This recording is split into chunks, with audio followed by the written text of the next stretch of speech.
Welcome you all in the lecture of drought, and this is the lecture number 4. The agenda of this class, we will discuss about numericals based on the drought, and also we will discuss about the numericals based on equivalent evaporation and boiler efficiency also. So let's start. So before doing the numericals in the drought, first of all, you go through with the all lectures from lecture 1 to lecture 3 for better understanding in the numericals. So let's take the first problem. The problem is determine the height of the chimney required in a boiler having natural draught equivalent to 20 mm of water. The flue gases are at temperature of 300 degrees centigrade. Atmospheric air temperature is 27 degrees centigrade and 18 kilogram air per kilogram of fuel is required in the boiler. सी जितने भी drought के questions हैं उनमें important चीज ये है कि आपने जो कैलकुलेशन किया है, जो भी प्रूफ आपने किया है, जो भी फार्मूला आपने डिराइव किए हैं, उन फार्मूलों की अंडरस्टैंडिंग बहुत अच्छी होनी चाहिए. से फॉर एग्जांपल आपने जो वहां पर माना है, वहां पर आपने जो प्रोडक्ट का मास लिया है वो m+1 लिया है, जिसमें m mass of the air supply है और 1 जो है वो मास ऑफ द फ्यूल है. तो आप जैसे यहाँ पर देख रहे हैं, this is the 18 kilogram air per kilogram of fuel. That's okay. अगर आपको मास ऑफ फ्यूल दिया जाता है तो आपको पहले कन्वर्ट करना होगा उसको पर किलोग्राम ऑफ फ्यूल. आसान क्वेश्चन है. जैसे कि इस क्वेश्चन में अगर आप देखें क्या क्या चीजें आपको दी हुई है, तो आपको अगर यहाँ पर देखेंगे तो आपको यहाँ पर ड्रॉट दिया हुआ है. जो ड्रॉट है वो mm ऑफ वाटर में दिया. जैसे मैंने आपसे कहा कि ये पास्कल में भी दिया जा सकता है, kgf पर मीटर स्क्वायर में भी दिया जा सकता है और mm ऑफ वाटर में भी दिया जा सकता है. आपको तीनों ही तरीके मैंने आपको वहां पर बताए हैं. आपको फ्लू गैस का टेम्परेचर दिया है 300 degree centigrade, air atmospheric air का टेम्परेचर 27 डिग्री सेंटीग्रेड दिया है और मास ऑफ एयर जो है वो 18 किलोग्राम है और मास ऑफ फ्यूल आपका 1 किलोग्राम है. तो आसान क्वेश्चन है. Height of the chimney calculate करना है. We know the formula mm of water HW is equal to, ये मैंने प्रूफ किया था, 353 H in bracket 1 by TA minus m+1 upon m into 1 by TA. Important चीज इसमें ये है कि आप इसमें जो भी टेम्परेचर्स रखेंगे वो टेम्परेचर्स केल्विन में रखेंगे. स्टार्टिंग में प्रूफ में मैंने बताया था कि चूंकि आप आइडियल गैस इक्वेशन यूज करते हैं, चाहे वो आप एयर के लिए हो चाहे आपके फ्लू गैसेस के लिए हो, दोनों ही आपने आइडियल गैस माना है. तो ध्यान रखिएगा जो भी टेम्परेचर्स हैं वो आपको केल्विन में कंसीडर करते हैं. तो आप ये केल्विन में कंसीडर करेंगे. अगर मैं यहाँ पर वैल्यू रख रहा हूँ HW, this is the 20 mm of water. यहाँ पर H जो आएगा ध्यान रखिए वो मीटर में आएगा, mm में नहीं आएगा. This is 353 H 1 by 300. 300 क्यों? क्योंकि 300 आपका एयर टेम्परेचर 27 + 273 हो जाएगा और ये 300 573 हो जाएगा. सो सिंपल H अननोन है, H की वैल्यू आप यहाँ पर कैलकुलेट कर लेंगे. This is 37.99 metre. क्लियर? तो ये आपका हाइट ऑफ द चिमनी आ जाएगा. यहाँ पर यूनिट की इंपॉर्टेंस है. आप ये ना समझिएगा कि mm ऑफ वाटर यहाँ पर कहा गया तो ये H की वैल्यू mm में आएगी. नो, आप इसके कैलकुलेशन में आप जब इसको प्रूफ किया है तो आप वहाँ पर देखेंगे कि जो आपने वहाँ पर इक्विवेलेंट इवापोरेशन निकाला है, height of the equivalent evaporation का, वहाँ पर जो कन्वर्जन्स किए हैं वो कन्वर्जन्स आपने जो किए हैं वो mm ऑफ वाटर को कैलकुलेट करने के लिए किया है, जबकि MKS यूनिट में जो हाइट है वो मीटर में ही आएगी. इस चीज का ध्यान रखिएगा. Let us take the second problem. The second problem is that is a boiler house has a natural draught chimney of 20 meter height. Flue gases are at a temperature of 380 degree centigrade. This is the temperature of TG. Clear? The ambient air temperature is 27 degree centigrade. Determine the draught in mm of water column for maximum discharge through chimney and also air supplied per kilogram of fuel. Clear? तो देखिए इसमें आपको आप क्या क्या calculate करना है. एक तो आपको ड्रॉट कैलकुलेट करना है mm ऑफ वाटर में. दूसरा मैक्सिमम डिस्चार्ज थ्रू चिमनी हो रहा है तब के केस में आपको ये कैलकुलेट करना है. तो मैक्सिमम डिस्चार्ज का आपको प्रूफ कराया था. मैक्सिमम डिस्चार्ज की जो कंडीशन है दिस इज TG/T है, ये आपने प्रूफ किया था 2 times ma+1 upon m. तो कैलकुलेट करिए. अगर इसको कैलकुलेट करते हैं इसमें तो आप देखें आपको यहाँ पर मास ऑफ एयर सप्लाइड भी क्वेश्चन में नहीं दिया गया है। पर किलोग्राम ऑफ फ्यूल की बेसिस पे आप m की वैल्यू कैलकुलेट कर सकते हैं, क्योंकि tg भी पता है, ta भी पता है, m अननोन है आपके लिए। So you just find out the m value, this one is 11.33 kilogram air per kilogram of fuel. Is that clear?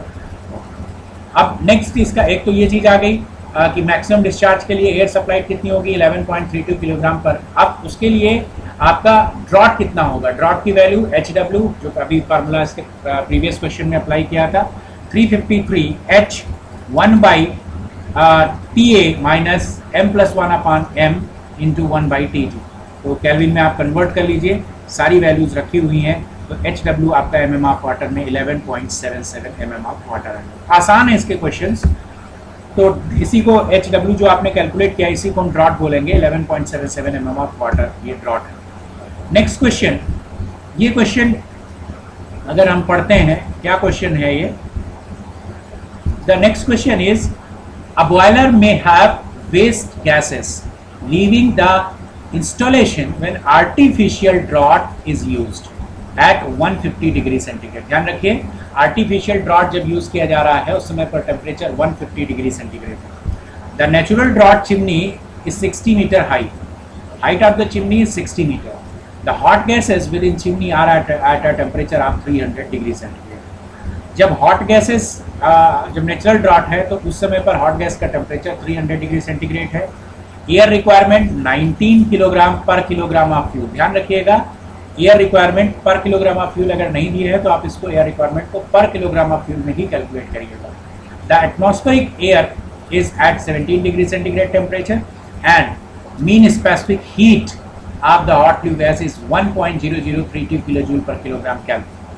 Calorific value of fuel burn is 32,604 kilojoule per kilogram. Determine drought producing mm of water, efficiency of chimney, and the extra heat carried by the flue gases of the flue gases per kilogram of fuel. चलिए calculate करते हैं। सबसे पहले drought calculate करते हैं। HW is equal to 353 H 1 by TA minus m+1 upon m into 1 by TG। सारी चीज़ें आपको दी हुई हैं। लाइक देखिए, this one is our TG value, so you just put this value over here. After adding up 273, 17 plus 273, ये value आपकी TA की आ जाएगी। हाइट ऑफ द चिमनी भी आपको क्वेश्चन में दी है, दिस इज 60 मीटर। M की वैल्यू आपको दी हुई है 19 किलोग्राम। सारी वैल्यू रख के आप यहाँ पर HW यानी ड्रॉट जो आएगा प्रोड्यूसिंग mm ऑफ वाटर, वो आप कैलकुलेट कर लीजिए। This value is 34.13 mm। Is that clear? mm of water, ये पूरा नहीं लिखा हुआ है। This one is not in mm, this is mm of water. mm मत लिखिएगा, आप इसको mm ऑफ वाटर लिखिएगा ध्यान से। mm of water, clear? mm of water ये लिखा जाएगा। तो नेक्स्ट चिमनी इफिशियंसी कैलकुलेट करते हैं। चिमनी इफिशियंसी को मैंने आपको बताया था, actual heat divided by the extra heat calculated. तो 9.81 H मैंने प्रूफ कराया है, इसका आप प्रूफ देख सकते हैं। सारी वैल्यूज आपको पता है, TG बाई TA माइनस 1। अब यहाँ पर देखिए, ये जो TA वैल्यू है, TA वैल्यू क्या है? आपकी एटमॉस्फेरिक एयर का वैल्यू है। यहाँ पर जो TGA वैल्यू लिया जा रहा है, TGA कौन सी है? जब आर्टिफिशियल ड्रॉट यूज किया जा रहा है। आर्टिफिशियल ड्रॉट जब यूज किया जा रहा है तब आपका ये है टेम्परेचर 150 डिग्री सेंटीग्रेड। तो 150 डिग्री सेंटीग्रेड को केल्विन में कन्वर्ट करिए। 150 प्लस 273 वो ऐड करिए तो क्या आएगा? This one is 3, 2 and this is 4। यही वैल्यू ये देखिए यहाँ पर रखी गई है, क्लियर? 473। ठीक, तो यहाँ से जो इसका आपको परसेंटेज मिला, दिस इज द 0.34। हमेशा ये वैल्यू 1 से हमेशा कम आती है, 0.3431%, बहुत कम चिमनी एफिशिएंसी आती है। Is that clear? उसका रीजन ये है कि नेचुरल ड्रॉट अगर आप यूज़ कर रहे हैं तो हमेशा एफिशिएंसी आपको कम मिलेगी जब तक कि आप आर्टिफिशियल ड्रॉट यूज नहीं करें। नेक्स्ट, एक्स्ट्रा हीट कितनी जा रही है? एक्स्ट्रा हीट कैरिड, तो एक्स्ट्रा हीट ये है, this one is extra heat. लेकिन कैलकुलेट करने को आपको बोला है the extra heat carried away by fuel gases पर किलोग्राम ऑफ फ्यूल, पर किलोग्राम ऑफ फ्यूल। यहाँ पर आप जो भी कैलकुलेशन कर रहे हैं वो कैलकुलेशन यहाँ पर आपने जो कंसीडर किया है वो कंसीडर पर किलोग्राम ऑफ फ्यूल के बेसिस पे कैलकुलेट किया था। तो यहाँ पर आपने जो मल्टीप्लिकेशन रखा है वो मल्टीप्लिकेशन जैसे आप यहाँ पर देखें क्या था, ये एनर्जी था, mgh। मास ऑफ एयर यहाँ पर रखा था, यहाँ पर मास ऑफ एयर रखा था, दोनों तरफ से मास ऑफ एयर कट गया था। लेकिन extra heat carried flue gases पर किलोग्राम ऑफ फ्यूल कहा जा रहा है, तो पर किलोग्राम फ्यूल में जो फ्लू गैसेस फॉर्म हो रही है वो कितनी होंगी, m+1 19 + 1 CPG multiplied by TG - TG। So this value is 3009.6 kilo joule per kilogram of fuel. बात समझ में आया आपको? ठीक, यहाँ पर हमने 19 + 1 क्यों नहीं किया है, बिकॉज यहाँ पर भी MA मल्टीप्लाई है, यहाँ पर भी MA मल्टीप्लाई है, इसलिए दोनों तरफ से कैंसिल हो जाएगा, इसलिए यहाँ पर इस मास का कोई मतलब नहीं है। ये बात अगर आपको समझ में आई है तो नेक्स्ट क्वेश्चन की तरफ बढ़ते हैं। नेक्स्ट क्वेश्चन है this one, a boiler is being tested for 24 hours and during this trial steam at average pressure of 10 bar dry saturated is produced from 15 ton of water consuming 1.5 ton of coal. Composition of coal has 3% moisture, ये important चीज, 3% moisture and 4% ash. Feed water is added at 35 degrees centigrade. Determine the boiler efficiency, the equivalent evaporation per kilogram of dry coal and the equivalent evaporation per kilogram of combustible present in the coal. अब देखिए इस question को कैसे solve किया जाएगा। सबसे पहले जो स्टीम टेबल है, स्टीम टेबल पे 10 बार पर ड्राई सेचुरेटेड स्टीम है, तो ड्राई सेचुरेटेड स्टीम का HG आप सीधे देख लेंगे, तो this one is 2778.1 kilo joule per kilogram, ये स्टीम टेबल से कैलकुलेट हो गया। नेक्स्ट, हीट सप्लाइड पर kilogram of water for steam generation, ये कैसे कैलकुलेट किया जाएगा।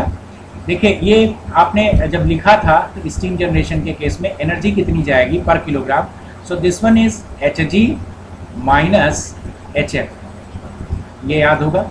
मैं एक बार फिर से यहाँ पर TS डायग्राम बनाता हूँ तो और आसानी से आपको ये चीज़ क्लियर हो जाएगी।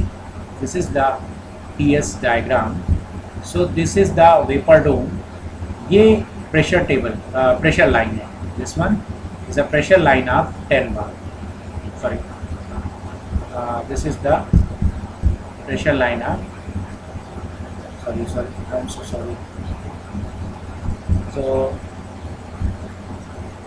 I'm just considering this one. So this one is HG minus HF, HG minus HF। अब इसका अगर TS डायग्राम आप देखें, so this is the T and this one is the S, ये वेपर डोम है और ये आपकी प्रेशर लाइन है, कौन सी, 10 बार पे, दिस इज 10 बार, 10 बार, ये 10 बार पे आपकी एक प्रेशर लाइन मैंने यहाँ पर क्रिएट की, 10 बार। तो आपका जो फीड वाटर है वो कहाँ से जा रहा है, 35 degree centigrade, 35 degree centigrade, 35 degree centigrade. 10 बार पर जो सेचुरेशन टेम्परेचर है वो कुछ ज़्यादा ही होगा। तो ध्यान रखिएगा कि जब आप स्टीम जनरेशन देख रहे हैं तो स्टीम जनरेशन में आप HFG की वैल्यू देख रहे हैं, this is the HFG, so this is the HG minus HF। HF यहाँ पर कहने का मतलब क्या है, HF कहने का मतलब यहाँ पर हो जाता है कि आप जो टेम्परेचर से वैल्यू कैलकुलेट कर रहे हैं 10 बार पर आप सीधे HF की वैल्यू देखेंगे, this value is equivalent to, this is 4.18 into 35। Clear, क्यों 35 मैंने लिया, क्योंकि 35 डिग्री सेंटीग्रेड से एडिशन किया जा रहा है, दिस वन 35 डिग्री सेंटीग्रेड से एडिशन किया जा रहा है। 4.18 क्या है, this is the CPW value, so this is 4.18 multiplied by 35, so this is the value of HF। Clear, HG की वैल्यू 10 बार प्रेशर पर आप सीधे स्टीम टेबल से देख सकते हैं, तो क्या मैं यहाँ से HF की वैल्यू सीधे देख सकता हूँ, it is approximately equal to this value, but सही तरीका ये है कि आप इसको HF न लिख के इसको HW लिखें, तो हमेशा आप इसको 4.18 और जहाँ से टेम्परेचर आप कैलकुलेट कर रहे हैं उस टेम्परेचर की वैल्यू यहाँ पर रख देंगे। सो ये जो वैल्यू आएगी ये वैल्यू हो जाएगी कि स्टीम जनरेशन में कितनी हीट लगेगी, this is the latent heat 2631.8 kilo joule per kilogram. So अब हमको कैलकुलेट करना है बॉयलर इफिशियंसी, तो उसके लिए स्टीम जनरेशन पर किलोग्राम ऑफ फ्यूल कैलकुलेट कर लेते हैं। 15 ton of water 1.5 ton coal होता है, तो दिस इज द 10 किलोग्राम पर किलोग्राम ऑफ फ्यूल। जो स्टीम जनरेशन हो रही है वो 10 किलोग्राम पर किलोग्राम ऑफ फ्यूल हो रही है, पर किलोग्राम ऑफ फ्यूल हो रही है. Is that clear? So this one is पर किलोग्राम ऑफ फ्यूल. सो ये स्टीम जनरेशन हो गया. तो नेक्स्ट इज बॉयलर एफिशिएंसी. तो बॉयलर एफिशिएंसी आपको याद होगा, मैंने लिखा था, this one is ms multiplied by this is hg minus hf कह लो या hw कह लो, hf और hw divided by this is mf into cv. अब आपने ms अपॉन mf जो कैलकुलेट किया है वो ये कैलकुलेट किया है 10 किलोग्राम पर किलोग्राम ऑफ फ्यूल. तो सीधे यहाँ से आपने ये वैल्यू रखी 10 किलोग्राम पर किलोग्राम ऑफ फ्यूल, HFG की वैल्यू यहाँ पर रख दी ये वाली, and this one is the CV value जो कि क्वेश्चन में दी हुई है. दिस वन इज कहाँ है? This one is where it is, it's not a calorific value, is not actually I miss this data. This value is given in the problem. Is that clear? This value is given in the problem, the calorific value of the fuel. This is the 30.1 into 10 to the power 3. This value is given in the problem. So you just directly put this value and find out the efficiency of the boiler, which is 87.4. Now next one is how to calculate the equivalent evaporation per kilogram of dry fuel. So per kilogram of dry fuel, if you want to calculate the equivalent evaporation, so the first of all, the thing is how much steam is produced per kilogram of fuel. So per kilogram of fuel, steam is produced is 10. Clear? And the HFG value is 2631 divided by 2257. Why I am considering this value?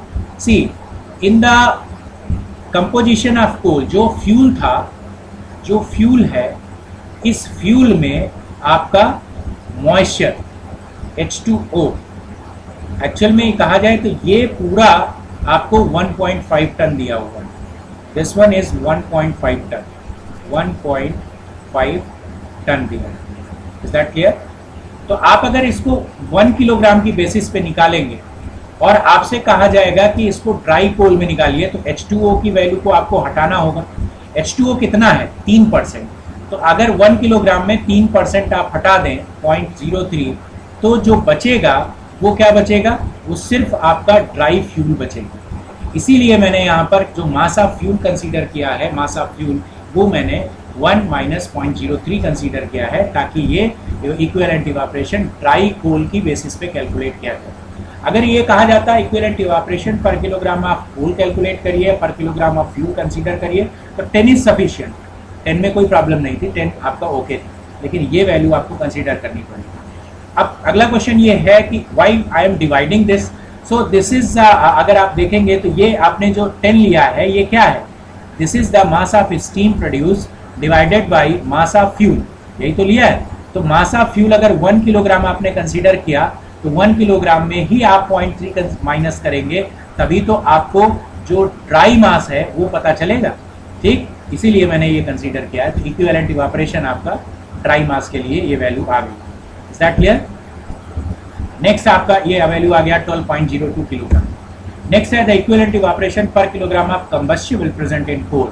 तो equivalent evaporation per kilogram of combustible present in coal, how to calculate this thing? See, equivalent evaporation dry coal का कितना है? 12.02. Is that clear? अच्छा, अब आपको इसमें आप अगर देखें कि 3% आपका कोल में मॉइस्चर था, तो कंबस्टिबल बचा कितना? That is 97%. 97% आपका अगर ये बच रहा है, तो 97% को मल्टीप्लाई कर दिया आपने 0.97 divided by 0.93. So this value is 12.53 kilogram. ये कंबस्टिबल आइटम है, या कंबस्टिबल कोल, जितना पोर्शन इसका कंबस्टिबल है उतना हमने यहाँ पर कंसीडर किया है 0.93. Is that clear? अब आप कहेंगे कि 0.93 कहाँ से आया? सो देखिए, आपका जो कोल था कंपोजिशन का, देखिए इसको आप समझ सकते हैं ऐसे, ये 93 कहाँ से आया? जो कोल था, अगर कोल को आप 1 किलोग्राम मानते हैं, ठीक है, तो इसमें से आपने 3% मॉइस्चर का हटा दीजिए, 4% ऐश का हटा दीजिए. 4% ऐश का अगर हटा देते हैं तो आपके पास क्या बचेगा, केवल वो मास बचेगा जो कंबस्टिबल है। दिस इज 0.93, यही 0.93 यहाँ पर लिया गया, equivalent evaporation per kilogram of combustible product. तो पर किलोग्राम कंबस्टिबल प्रोडक्ट कितना है, 0.93, 0.97 से मल्टीप्लाई क्यों किया, बिकॉज इस मास में 12 किलोग्राम आपने जो कंसीडर किया है, 12 किलोग्राम ड्राई किलोग्राम में कंसीडर किया था, that's why we are multiplied the 0.97, this one is 12.53 kilogram. Is that clear? Now next question is, steam is generated in a boiler at 30 bar and 300 degree centigrade, quite obvious कि ये आप check करेंगे तो ये superheated steam आएगी at the rate of 11 kilogram per second with feed water entering economizer at economizer क्या चीज है ये मैंने आपको बताया था, this is the boiler accessories. और इकोनोमाइजर हमेशा कहाँ पे इंस्टॉल होता है, देखिए एयर प्री हीटर इंस्टॉल होता है बॉयलर के पहले, और इकोनोमाइजर कहाँ इंस्टॉल होता है, इकोनोमाइजर भी बॉयलर के पहले ही इंस्टॉल किया जाता है। इसका काम क्या होता है, ये फीड वाटर जो होता है उसके हीट को इंक्रीज करता है, उसके टेम्परेचर को इंक्रीज करता है, here it like a heat exchanger. So economiser at 100 degree centigrade during 1 hour test, इसका 1 आवर टेस्ट किया गया, so 5000 kilogram fuel is used in the boiler, calorific value of the fuel is 3500 kilojoule per kilogram for the feed water being supplied in a boiler to be 27 degree centigrade। Clear? ये 27 degree centigrade से consider किया जाएगा। Equivalent evaporation per kilogram of fuel consider करना है, boiler efficiency निकालनी है, and percentage of fuel energy utilised in the economiser ये consider करना है। चलिए पहला पार्शियल लेते हैं। इसमें सबसे पहले हम ये कंसीडर करते हैं कि how much mass of steam produce per kilogram of fuel. तो this one is calculated, that is 11 kilogram per second, hour basis पे कैलकुलेट करिए। सो 11 किलोग्राम पर सेकेंड को आर में कैलकुलेट करोगे तो 11 into 3600, and this is the 5000 kilogram of fuel is used in 1 hour, that's why we are considering in hour basis. So this is divided bye 5000, so this value is 7.92 kilogram पर kilogram of fuel. तो equivalent evaporation कितना आ जाएगा, equivalent evaporation के लिए सबसे पहले heat added निकाल लेते हैं, that is the Hg minus Hf। So enthalpy at steam at 30 bar and 300 degree centigrade and enthalpy of feed water। तो देखिए कैसे कैलकुलेट किया गया, जैसे आपको पता है कि स्टीम टेबल से 30 बार एंड 300 डिग्री सेंटीग्रेड पर सुपरहीटेड स्टीम की Hg की वैल्यू 2999.5 हो जाएगा। एंथैल्पी ऑफ फीड वाटर कैसे कैलकुलेट करेंगे, सिंपल, जैसे मैंने पहले बताया था 4.18 और टेम्परेचर कितना है 27 डिग्री सेंटीग्रेड से मल्टीप्लाई कर देंगे इसको। So this value is the 2880.64 kilo joule, clear, and this is पर किलोग्राम रादर से per kilogram of fuel. So equivalent evaporation is 7.92 multiplied by heat He minus Hf and divided by 2257. So this value is 10.11 per kilogram of fuel, ये value आ जाती है। Boiler efficiency equivalent evaporation आपका आ गया है 10.11, clear, ये value आपको पता है 10.11 आ गई है। बॉयलर एफिशिएंसी आपको कैलकुलेट करना है, तो बॉयलर एफिशिएंसी कैलकुलेट करने के लिए आपको यहाँ पर क्या कंसीडर करना है, ये वैल्यू थोड़ा by mistake, I'm sorry, by mistake this value is written like here 2257, but it is not a 2257, it's wrong. This value is basically 2880.64. I'm so sorry about this, and this is divided by 35,000. So this value is 60.19%. This is the boiler efficiency. I'm so sorry about this. It is a typographical error. So we just this value is not considered one. This is a typo error. Okay. Next portion is the percentage of fuel energy utilized. So here utilized in the economizer, 7.92 is a per kilogram of fuel multiplied by 4.18 multiplied by 100 minus 27. Why I am considering 100 minus 27? Because what did economizer? See, economizer क्या करेगा? Economizer, this is the economizer. Economizer का work है, this one is 27 degree centigrade energy, and this output energy, that is economizer at 100 degree centigrade. So output from the economizer is 100 degree centigrade. So how much energy utilized in the economizer? So this one is simple. How much mass of steam is produced? 7.92 kilogram, multiplied by water. This is 4.18 multiplied by 100 minus 20. Why we am considering 4.18? See, this is the mass of steam should be equal to mass of water if I am considering the conservation of mass. That means how much, whatever the mass of water inserting in the boiler, it is totally converted into a steam, because we are considering in a ideal condition this is a mass conservation. That's why I am considering this is 7.92. So this one is the Cp value 4.18, and definitely the delta T, this one is 100 minus 27. This much amount of heat is utilized in the economizer, and definitely this much amount of heat is not used, it is not required to considering the feed water from 27 degrees centigrade to further in a saturation temperature. We are using the energy from the flue gases. Clear? So this economizer enhances the efficiency of the boiler. Is that clear? Okay. So percentage of energy utilized in the economizer is simple, 2419.71, and mass of fuel कितना है, उसकी calorific value क्या है, 3500. So this is a 6.9% of energy जो fuel की है वो utilize हो रही है economizer के अंदर. क्लियर? यानी जो आपका अगर 100% फ्यूल की एनर्जी अगर यूज होती तो उसमें से 6.9% आप सब्ट्रैक्ट कर दीजिए, इतनी एनर्जी हमारा इकोनोमाइजर अपने आप दे देगा flue gases. Is that clear? So this is the different type of questions of drought, equivalent evaporation, and definitely the efficiency of the boiler, efficiency of chimney. Clear? So these are very easy questions and formula based questions. So the thing is कि आप जितनी भी theory है उसको ध्यान से समझिए और करिए, बहुत आसानी से क्वेश्चंस आपके पास हो जाएंगे. So thank you for watching this video, और एक बार इसको आप एक बार फिर से देख के समझेंगे तो बहुत आसानी से क्वेश्चन सॉल्व हो जाएंगे. Okay, so I am stopping over here. So thank you for watching this again. Thank you so much.